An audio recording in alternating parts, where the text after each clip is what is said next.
doing, everybody? Vasu Vaddiparty, Casey Freelove, Charlie O. It is June 11th, 2021. Is it Flag Day? When's Flag Day? Somewhere around there, but we know it's weekend. That was June 6th, I think. Well, anybody out in Facebook Live and YouTube Live watching us right now on the Make the Money and Run podcast, coming up on today's episode, we'll have a little NHL to talk about, Casey's take on the college football potential playoff expansion, a lot of NBA playoffs to talk about. What the heck happened to the Clippers? What the heck happened to the Denver Nuggets? What the heck happened to the Milwaukee Bucks? Both on the good and the bad. We'll figure out what the heck is going on between the three of us so we can come up with a solution here. We're here Mondays, Thursdays, Fridays, 4:15 Eastern, 1:15 Pacific. Facebook and YouTube, you know that if you're watching us live. If you're not, our world-famous pick segments at the end. And then download and subscribe anywhere you get your podcast. You find that logo up in the upper right-hand corner. Click it, subscribe, download, rate, review, whatever you say. It's all good. Just give us the 5 stars whether you like it or not. Hopefully you like it, and our picks are going to be good for the weekend. So we'll see how it goes. Casey, it feels like I haven't seen you in 2 years. What's going on? Yeah, living the dream on a beautiful Friday here in Northern California before we kick into that daily 100-degree weather. It's been quite a week, and I'm all jazzed up. I told you off air. I watched 2 periods of hockey last night, boys, and that is more than I watch typically in an entire season unless it's the Olympics. Go Knights, go. This Las Vegas UNLV alum, former Las Vegas resident, very pleased to see the celebration on the Strip last night. And, the thing that makes you feel good, even as a casual fan, I know the Colorado Avalanche are a very good team. And when you can beat a very good team, especially when you rally from an early deficit, that bodes well for the future. I don't know if it gets any better than that atmosphere down there. I mean, Sin City and hockey have just gone together like peanut butter and jelly. And, Vasu, you've watched hockey a lot longer and a lot closer than I have. We've never really seen a franchise have this much success kind of out of the gates. They're only in year 4, and they find themselves in the Final Four for the 3rd time in 4 seasons. Pretty impressive. It's in the words of the pandemic, it's unprecedented, but in reality, it really is unprecedented for hockey because 2 out of the 3 years that they've been in existence, let alone playing NHL hockey, they've had more success than probably 20 of the 31 NHL teams that are out there. Charlie, the Avalanche were about 5 minutes away in Game 3 from going up 3-0. Knights come back in Game 3 at home, make that comeback, win Game 4 pretty handily. Game 5, a big one in Colorado. They are the President's Cup trophy, and we know, being San Jose Sharks fans or being down here, and even Blackhawks fans for this particular guy, that winning the President's Cup does not always guarantee success in the playoffs, Charlie. Yeah, the Knights become the 5th team to win 4 straight playoff games against the President's Cup trophy winner. So the Lightning did it in 2020. The Blue Jackets did it in 2019. The Devils did it in 1995, and the Oilers did it in 1988. So there you go. Very impressive. But listen, I have to have a little tiny rant, and then I'm going to get off of it. You know that the Knights got an advantage that no expansion team in the National Hockey League has ever gotten, and they shouldn't have gotten it. But you know what? They have taken what they've been given, and their management could have fumbled at the goal line with the advantage they've gotten, and they have not done it. They have taken it and built with it, and boy, what have they have done there.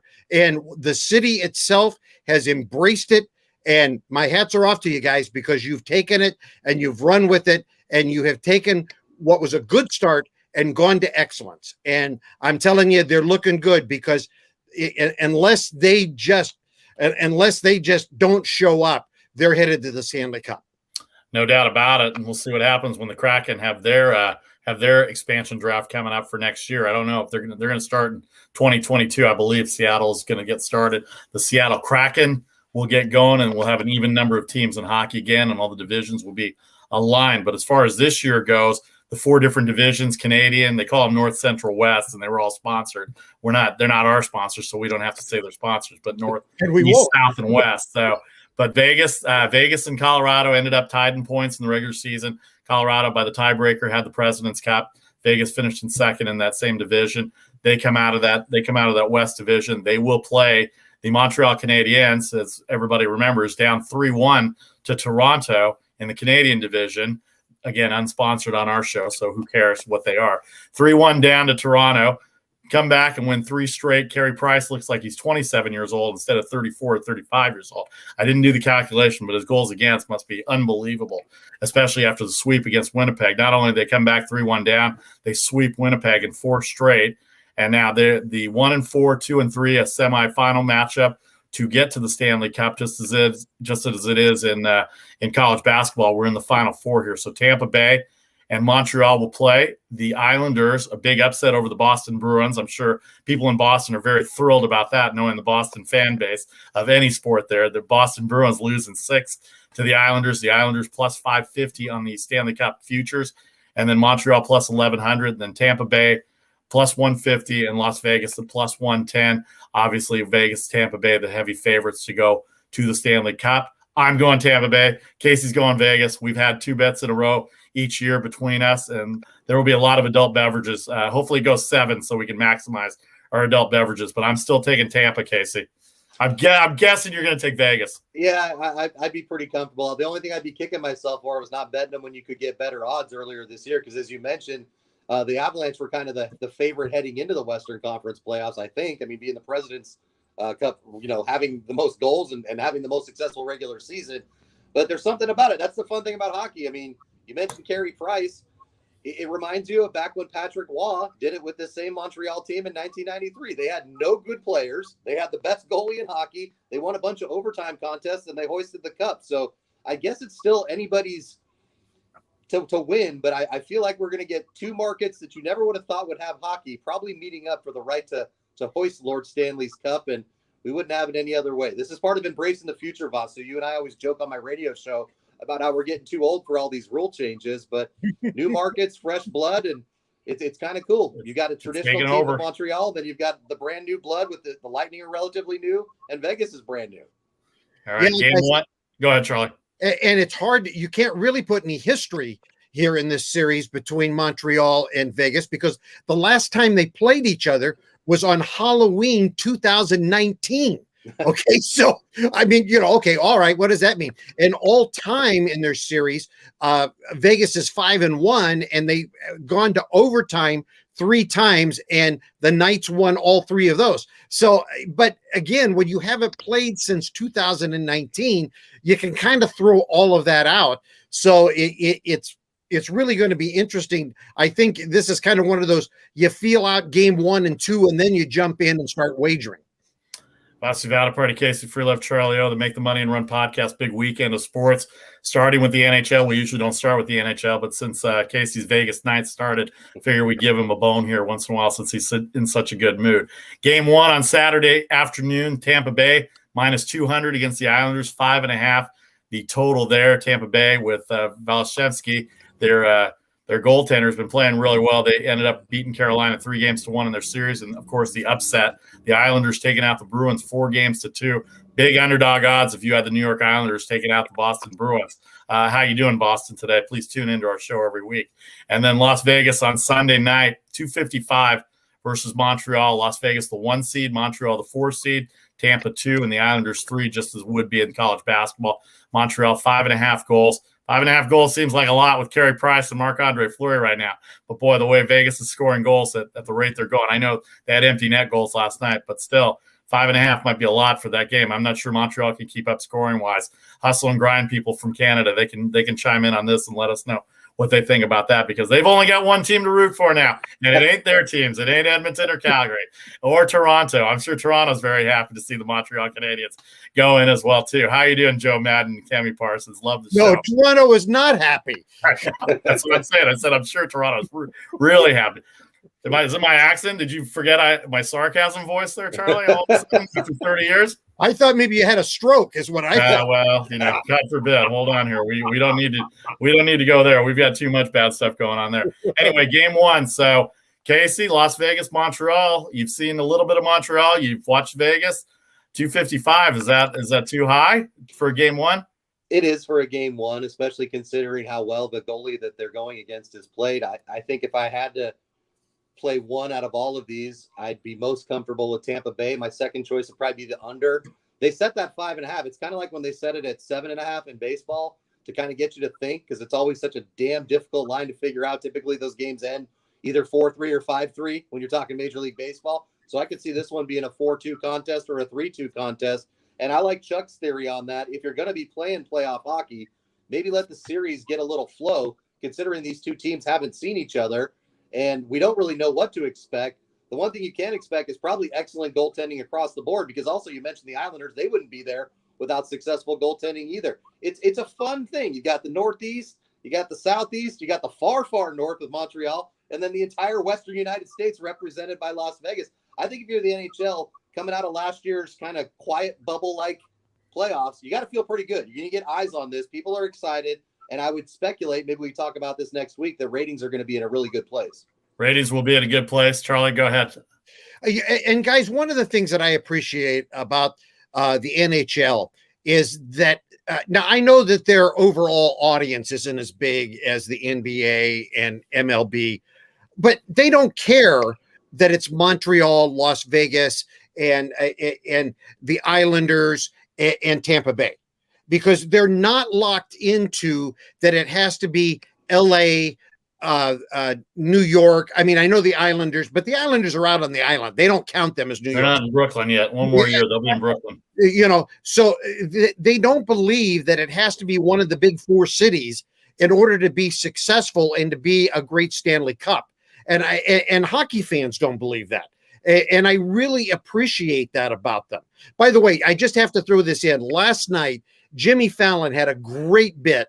He does this thing every week where he has his fans do something on Twitter. And last night he did a deal where you sent in the deal and you altered the name of teams that and how you would change them.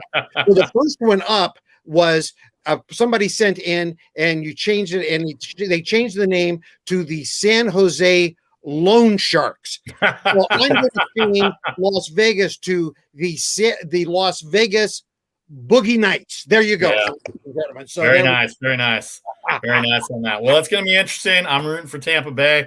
Obviously, I live down there. The year I was living down there, they won their first Stanley Cup. The Rays have been to the World Series in 2008, the two different times I've been down there. Of all the cities we've been to, I've not been to Montreal. I've been to Toronto a lot. Let's talk about Las Vegas, how many times we've been there this year, just opposed to last year. Tampa Bay, I live there, so I've been to 3 of the 4. The island, I've been to the island as well. I've not been to Montreal. Casey, how many cities have you been to? Obviously, Las Vegas. You been to New York? I've not been to New York. I've not been to Montreal. I had an excellent day at Busch Gardens back when they were still serving you 2 beers at a time before things got out of hand in the early 2000s. So I have an affinity for Tampa, and don't be surprised when this hair turns gray if you don't see me as a resident of that fine city. I do there'll be legal sports wagering in there too. Plus, there'll be legal sports wagering in there. One Tom Terrific. So, I'm a fan. Charlie, when he moves to Florida, High Lie will be on the board. He'll be a fan. He'll break it all down. Are they still playing High Lie? Oh yeah, they are down there. Oh man, because I know they killed it in Tijuana. I used to go to Tijuana to watch the High Lie, and I used to wager on that down there. But they took down the Fontan, so they don't have that anymore. Charlie, you've been to all these 4 cities? I've been to 3. I have not been to Montreal. Okay, but Montreal's beautiful. I have some friends that used to make an annual trip every year to go see the Expos play. And actually, you know what? I've been to Montreal. I forgot when my mom came over from India. My dad was at Ohio State. He drove all the way across, and they went to the Expo '68 in Montreal after I was born. Do you remember? All I can tell you. How old were you? Less than a year, probably. Okay. Well, that doesn't count. But I've been there. That's the whole point. Now I have to root for them sometime, depending on who my bet is. All right, we'll take a break. We wanted to start with hockey. We're going to get deep into the basketball, deep into Major League Baseball. I've been to all 4 cities, everybody on Facebook and YouTube Live. I just don't remember one of them. And the other one I probably don't remember either when I was really drunk in Vegas. But I've been to all 4. I can guarantee that. All right, back in 30, a lot of NBA, a lot of Major League Baseball. Thanks to everybody on Facebook Live and YouTube Live. Download, subscribe anywhere you get the podcast if you miss it. Our world famous picks at the end of the segment, at the end of the show. Last 10 minutes of the show, we'll have our picks for today and for the weekend as well. This is the Make the Money and Run podcast, a full house in today. Back 30.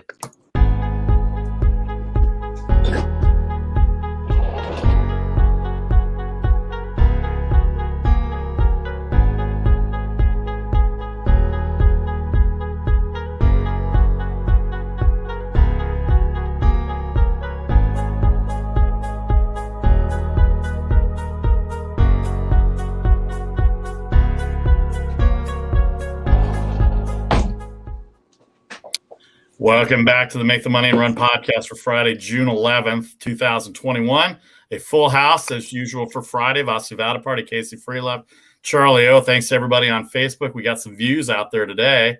We'll say hi to everybody as soon as we get, if there's any comments or any questions, feel free to send it to us through any of our Facebook pages, on our email at MTMAR Podcast, on Twitter, anywhere that you can find the logo. Please feel free to send it. All right, before we hit basketball, I wanted to hit this, Casey. Charlie and I talked about it a little bit yesterday. College football playoffs going to expand from 4 to 12. I mean, it's not like a slight increase. I mean, they're going balls to the walls here, for lack of a better phrase. 4 to 12, the top four get a bye.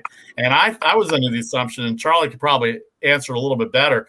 If I don't know how much you read on it, but I thought it was going to be the Power 5 conferences and a wild card, and then they were going to take the highest 6 teams from there to make the 12. That's the way I understood it. But Charlie says, no.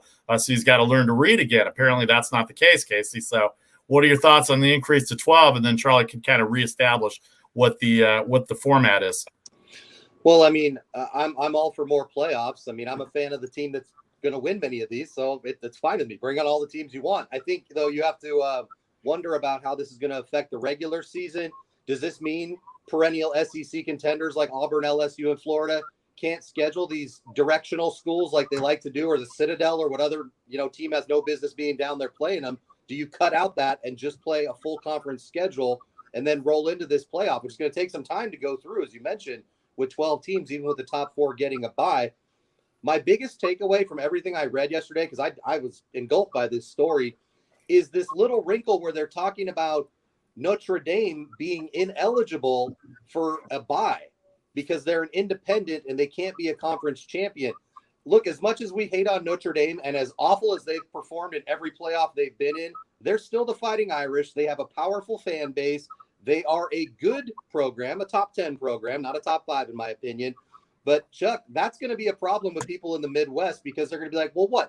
So Ohio State, Clemson, and Alabama are there every year. Notre Dame's typically that other team that has a chance to get slotted in it as it is now. And now you're going to penalize and make the Irish, even if they're undefeated, play an extra game. I see a lot of problems with that. And one more point here. I love 12 because, look, I went to school in the Mountain West. Oftentimes they would have a Boise State come and have a great season, maybe lose one game that kind of tanked them. Why not have some fun with a good program? Like, say it's Georgia against Boise State in the first round. There's nothing wrong with that. And if you don't think you're going to get eyes on that, I hearken back to Boise State against Oklahoma in one of the greatest games ever played down there in Glendale. Yeah, absolutely. Now, guys, here's just quickly, because this starts to get like tax code after a while, okay, because it's new.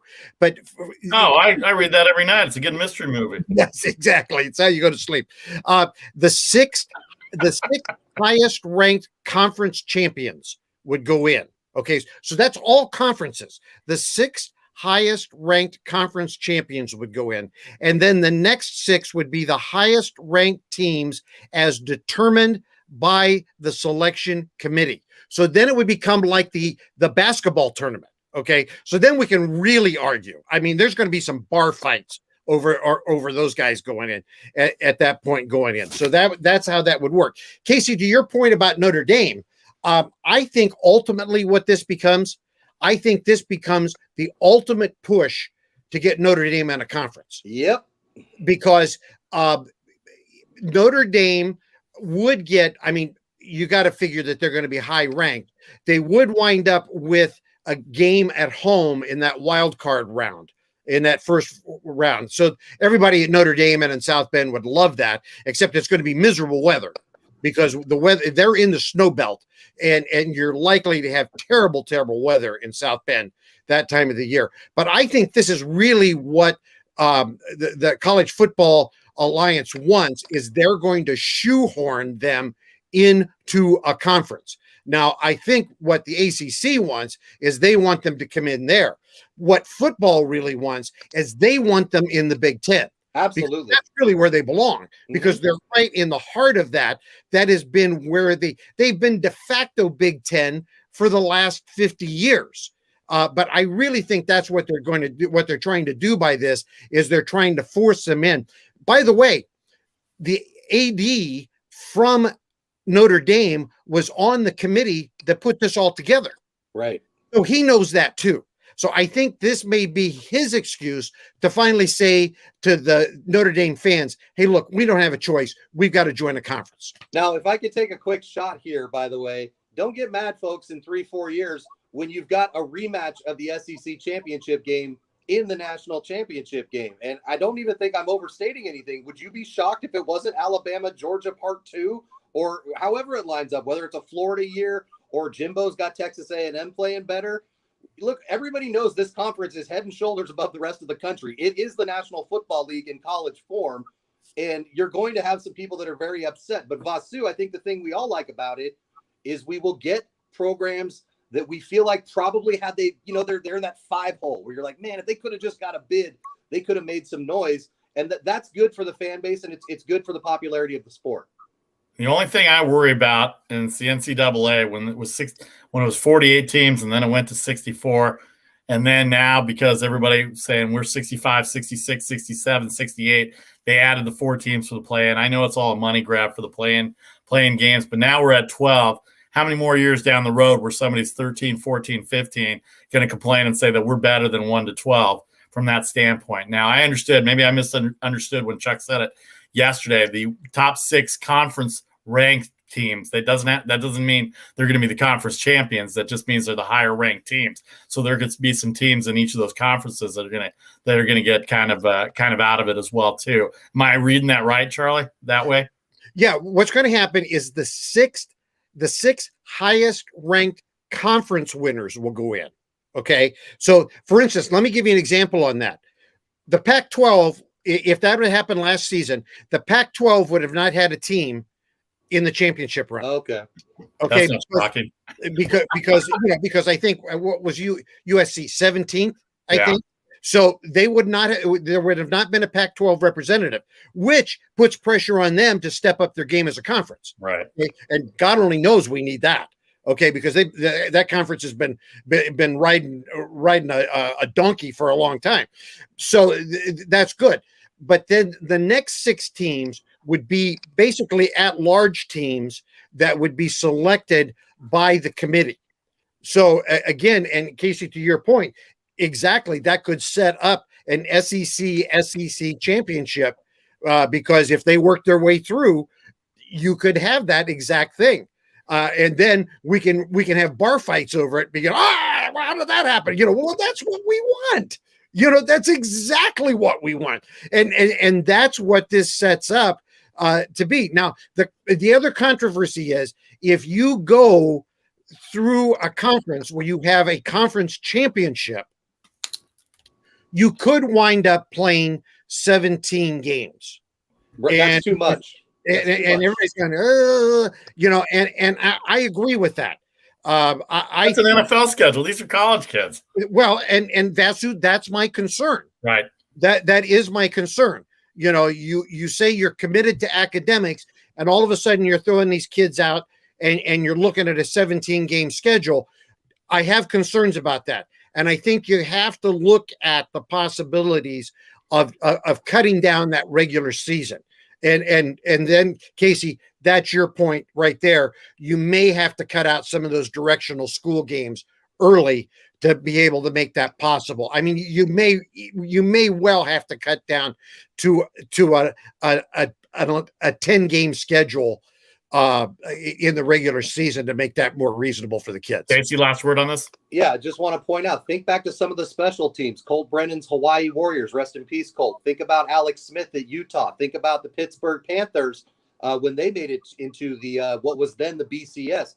This is what you need to do to generate fan interest, Vasu, because look, if you live in the Big East country, say, or in the American Conference, the best you're going to do is a second-tier bowl game. You're not even going to play in New Year's Day in one of these big games.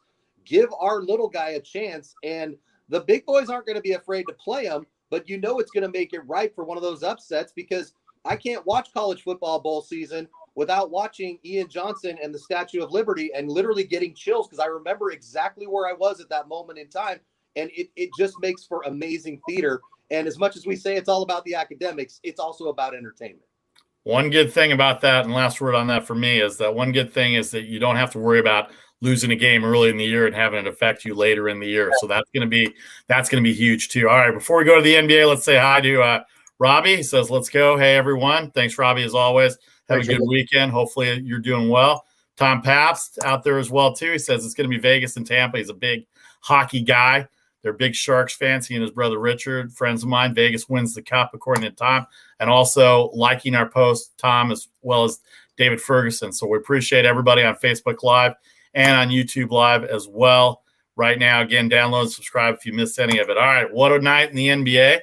Tonight we've got 2 games, the Denver Nuggets. Jim Cosmore, our friend Jim Cosmore, said he didn't think Denver was going to get past the second round.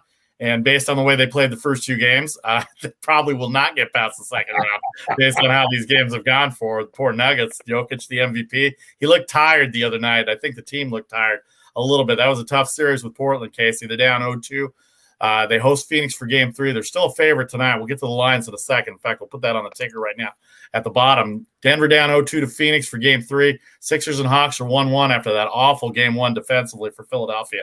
Came back in game 2. It was a close game for a half. Philadelphia's defense turned it on, and then the Clippers will host Utah on Saturday. They're down 0-2. They played garbage last night. They shot 34% or something like that.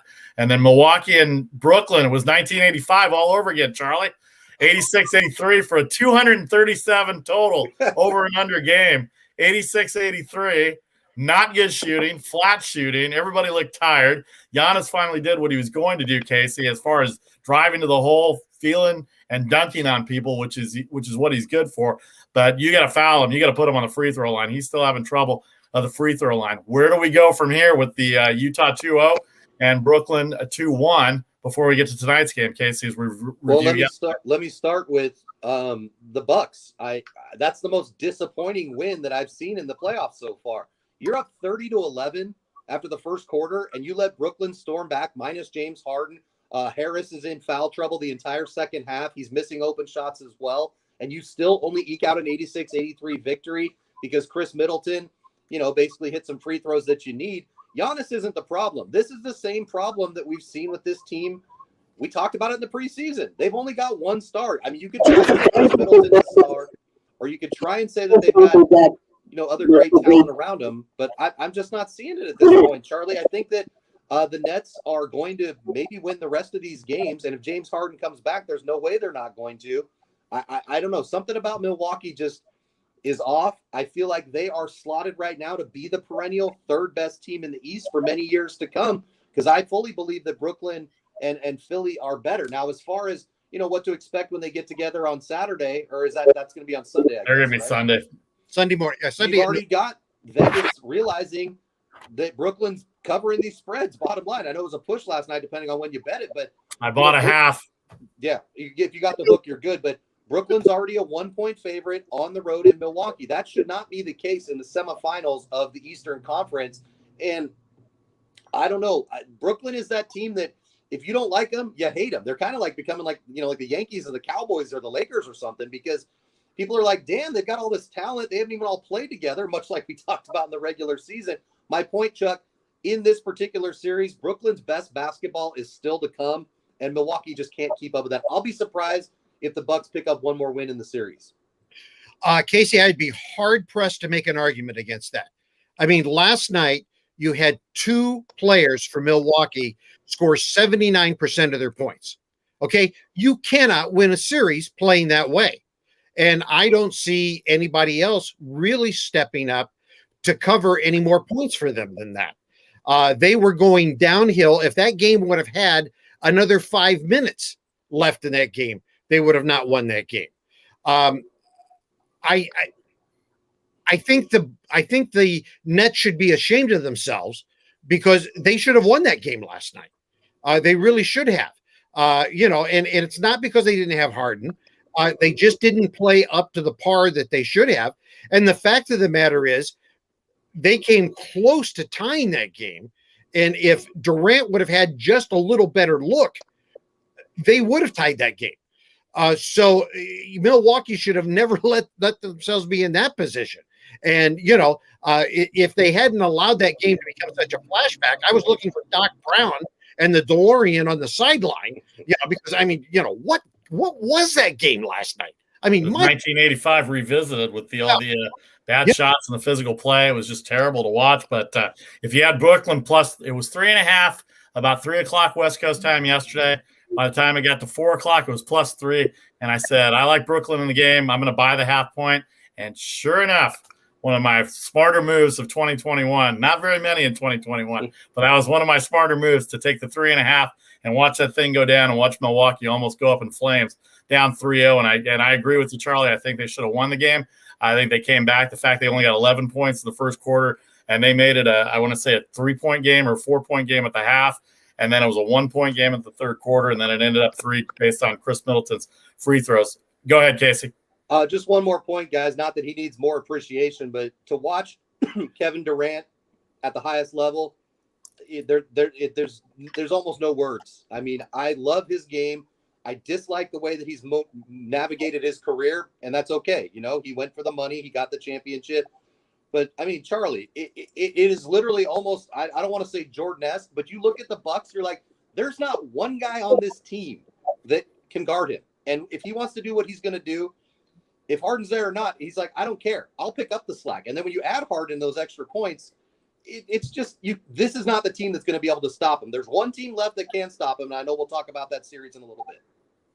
Yeah, it is amazing. You know, somebody I'm not sure who said it yesterday.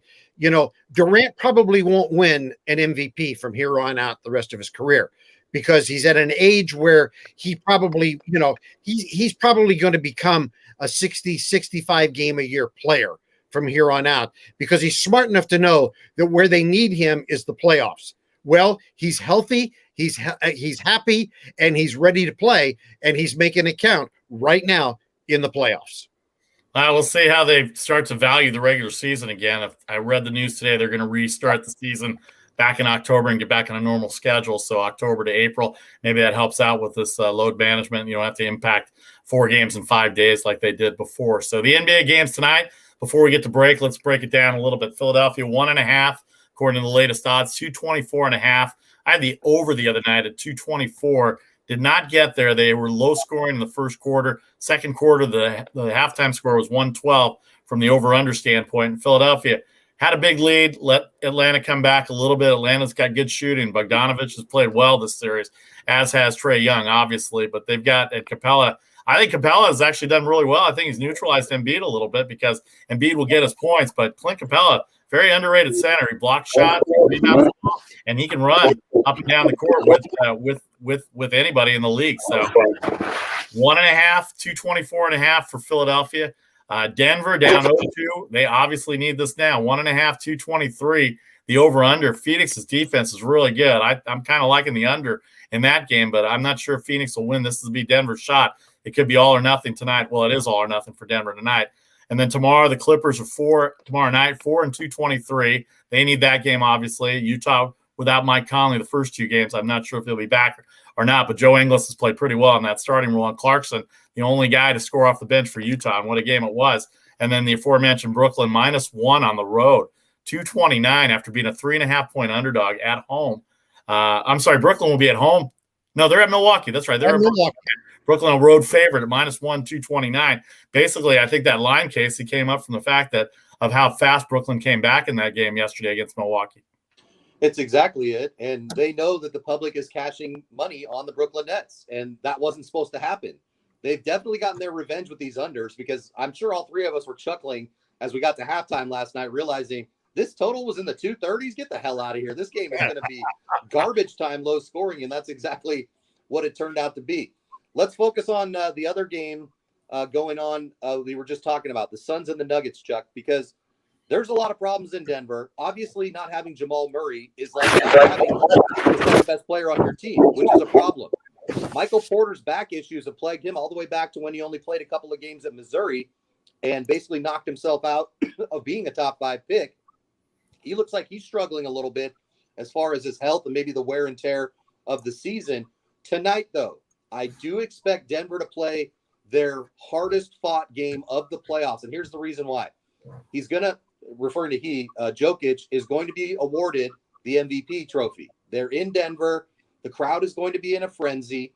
That means something. because the team they're playing against has the greatest crowd going in basketball right now, the Phoenix Suns, who completely manipulated that to their advantage. Now, I think it's going to be a good game. I think this point spread is dead on. It's going to be tight.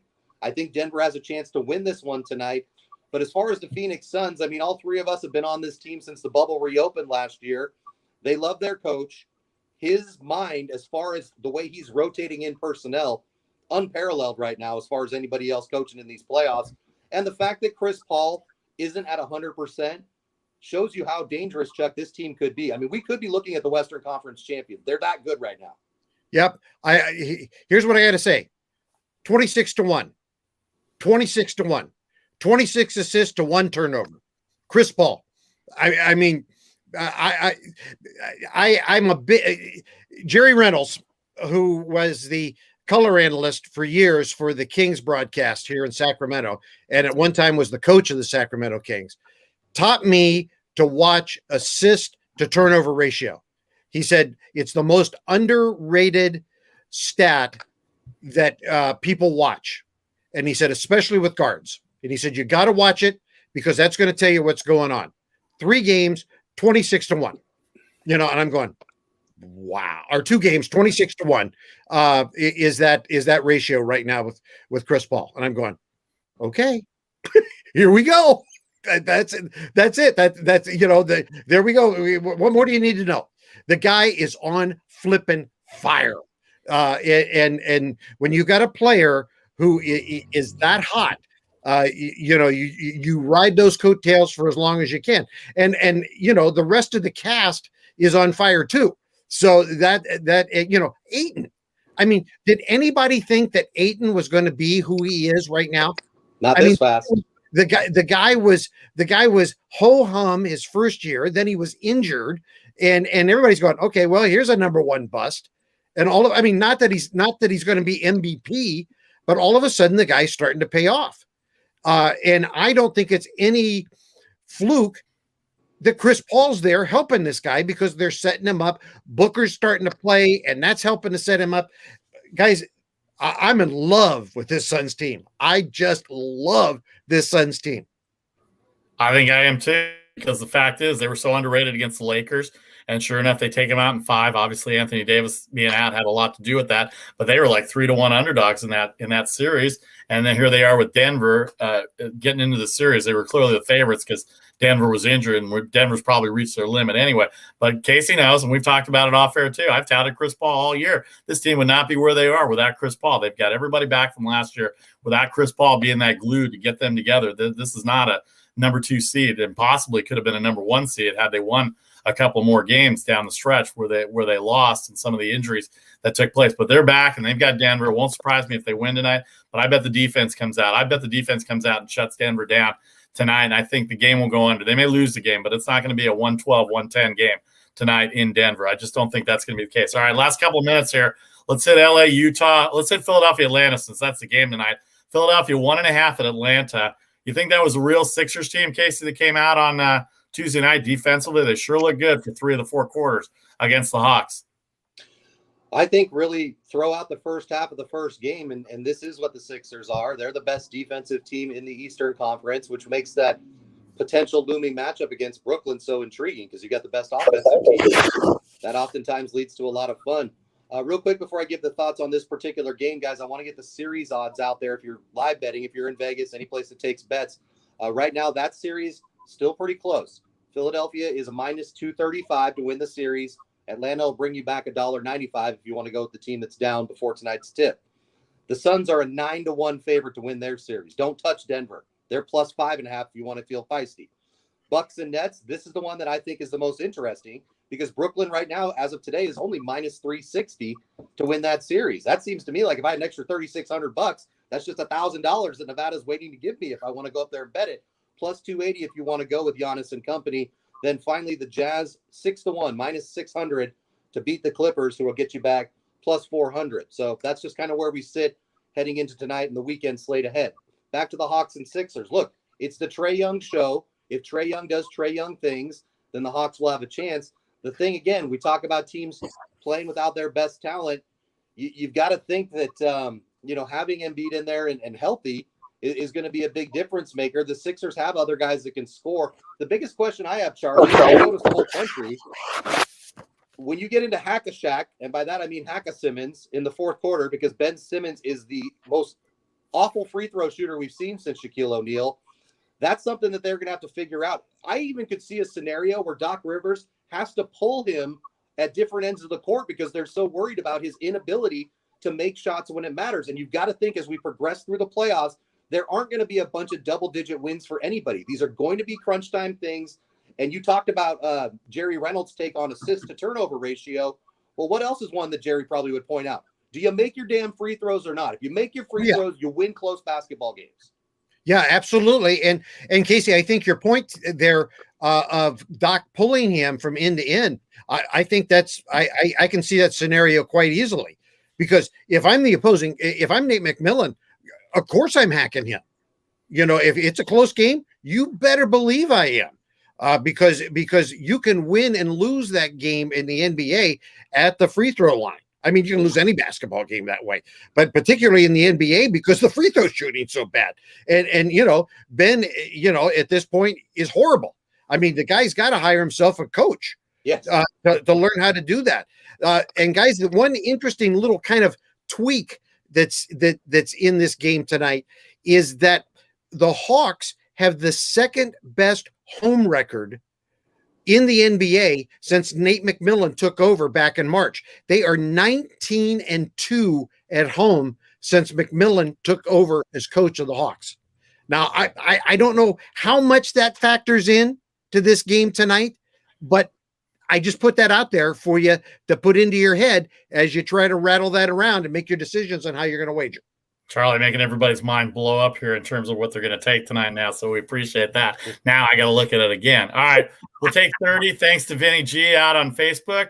Skinny Mulligans. I love saying Skinny Mulligans. Taylor, Tom, David Ferguson on Facebook. Thanks to everybody for watching. Also, you can download and subscribe. We're going to take 30, talk a little baseball, and, of course, our world-famous picks for tonight and the weekend coming up. Still unsponsored. We have 20 minutes to get a sponsor for our picks, but 30 seconds, Make the Money and Run podcast. A little baseball to talk about, some good series this weekend. 7-5 Cubs in the seventh. The air that you just see lift up off the top of my head is me taking the Cubs in the game today. That was my early pick if you saw that on Facebook or Instagram on my post this morning. Back in 30.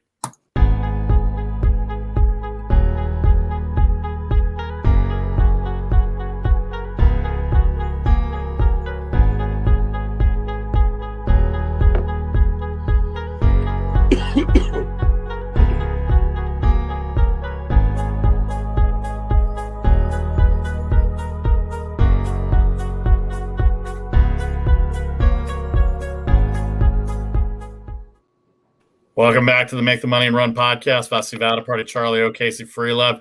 Thanks again to everybody on Facebook Live and YouTube. You can download and subscribe anywhere you get your podcast. Just look for the logo up there in the corner. Make the Money and Run, MTMAR. All right, got a few minutes here. Let's go into a little bit of baseball. We'll go right to the lines. A lot of aces going this weekend. Was kind of disappointed the Nationals didn't play yesterday. I don't think they're going to play today either based on what I've heard. The weather. Shout out to Dwayne Kuiper, too. Obviously, Dwayne Kuiper going through a little cancer scare. San Francisco Giants announcer.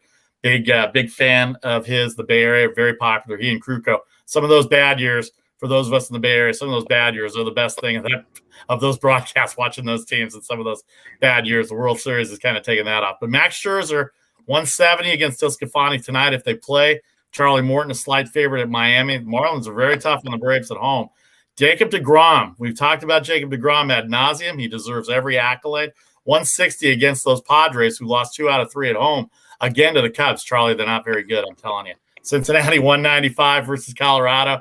Tommy Maile and Kyle Freeland making a start. Brandon Woodruff 275 and 7.5 against those Pittsburgh Pirates. The only interesting thing about the Pittsburgh game, Casey Chase DeYoung, is he's the son-in-law of Bernard Longer, the golfer. I did not know that until I saw him. There you go. So I guess he met his daughter at FIU, and he plays golf. He's the only baseball player whose wife is a better golfer than he is. And that's really the only thing I can say about the Milwaukee-Pittsburgh game. Milwaukee is hot. They came in tied in the NL Central with the Cubs coming in on a big winning streak. Cubs have the lead 7-5 over the Cardinals in their first game of a series in that rivalry weekend. Casey, National League Baseball, take it away. Well, what other podcast is going to give you fact-finding nuggets like Bernhard. I mean, I didn't think Bernhard Longer would be mentioned on any podcast in America today, but apparently Vasu's got the skinny on that. So well done, my friend. And, rocking and rolling along here. What we're starting to see, boys, is a have and have not scenario. Not so much defined in the National League, but looking at run differential and just the pitching abilities of some of these teams, we're starting to figure it out, I think, a little bit. The Milwaukee Brewers are good. The Cubs are good.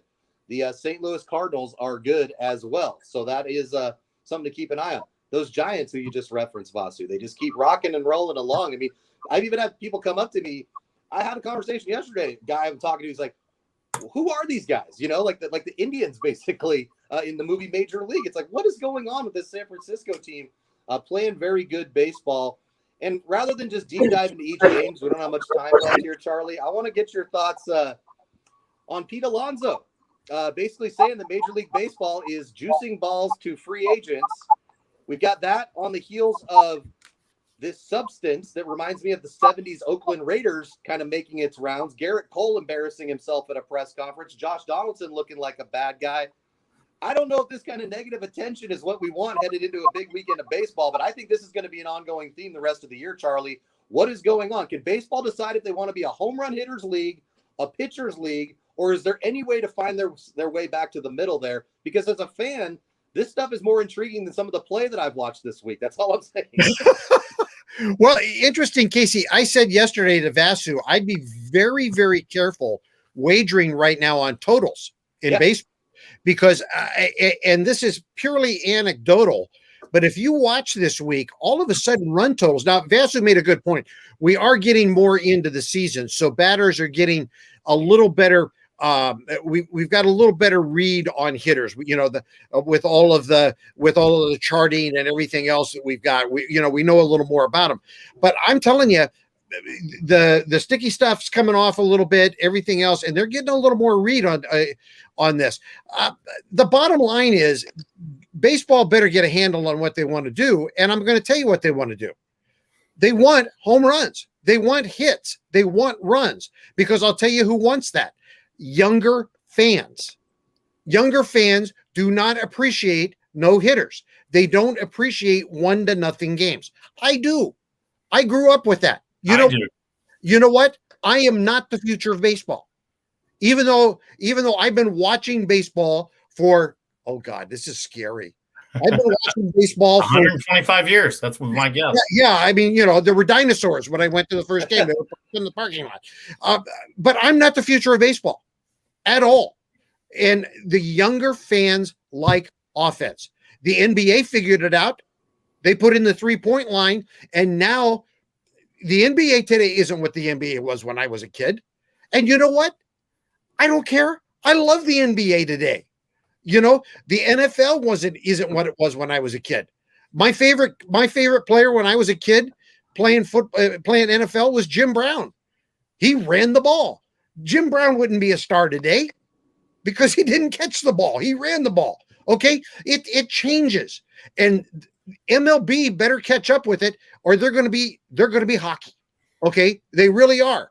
So, they better figure out that people want to see offense. So, this thing about, oh, well, we got to protect the hitters because the ball will be slick. People, they rub those balls up with Mississippi mud every game. Okay. The home plate umpire rubs up 144 baseballs with Mississippi mud. If they think the balls are a little too slick, use a little more mud, because those balls aren't plain and slick. They rub them up. So they can rub them up and rough them up a little more. This thing about the baseballs are too slick and they need to use stickum to protect the hitters is crap.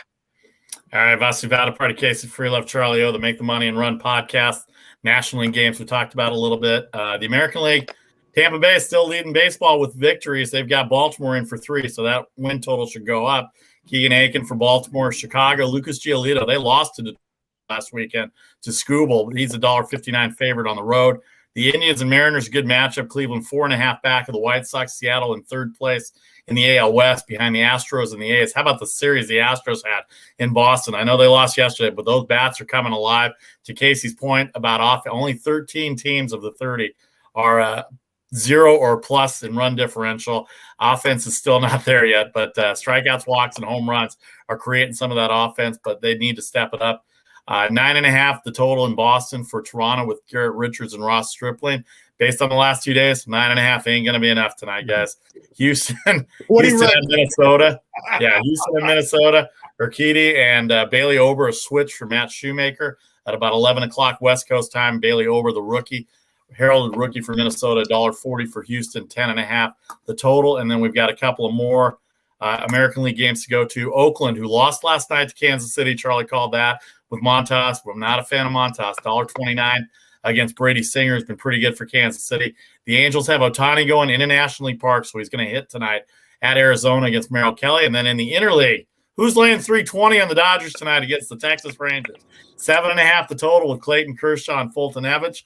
Maybe the over in that game at night in L.A. I don't know, but let's talk about a little bit of the games here. What are you looking at weekend, Casey, in terms of what interests you in baseball?